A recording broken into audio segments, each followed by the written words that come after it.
राधे राधे महाराज जी। महाराज जी, मैं नाम जप करता हूँ पर रातों में रोता हूँ क्योंकि भगवान इतनी परीक्षाएं लेते हैं कि मैं हार मान लेता हूँ। भगवान सुनते ही नहीं है महाराज जी।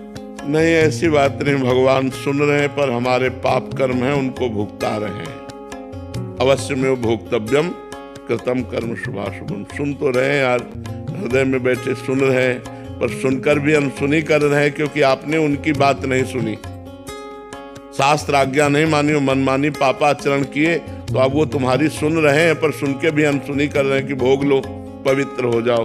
अपने जो कर्म किया है अवश्य में भोक्तव्यम कृतम कर्म शुभाशुभम, भोगना पड़ेगा। सबको भोगना पड़ता है, बड़े बड़े संतों को भोगना पड़ता है। इसलिए होश से कर्म करो, कहीं कोई पाप कर्म न बन जाए जिसका परिणाम हमें दुख भोगना पड़े। सावधानी से कर्म करो।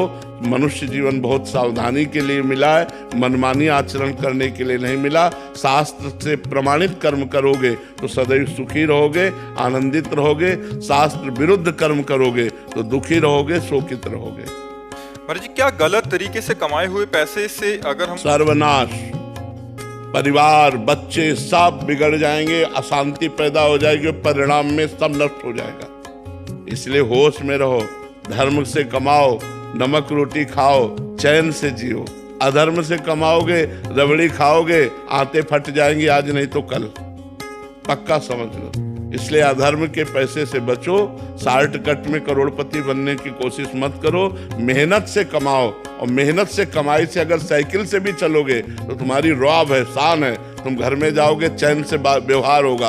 और अधर्म से कमाओगे, पत्नी, पुत्र, परिवार सब कलह, सब अशांति, एक दिन देखना परिणाम में सब नष्ट हो जाएगा। इसलिए भगवान का जो बनाया हुआ मार्ग है उसी पे चलो तो सुख और शांति मिलेगी, अधर्म से नहीं। अब जैसे किसी निर्दोष को दंड देने के लिए किसी ने अटैची आपको दे दी, दोषी को मुक्त कर दिया और निर्दोष को दंड दिया।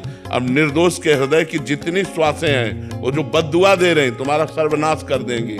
दुखिया को न सताइए, दुखिया देगा रोए, और जब दुखिया के मुखिया सुने तो तेरी गति क्या हो।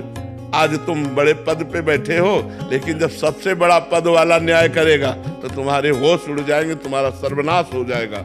इसलिए अधर्म से बचना चाहिए।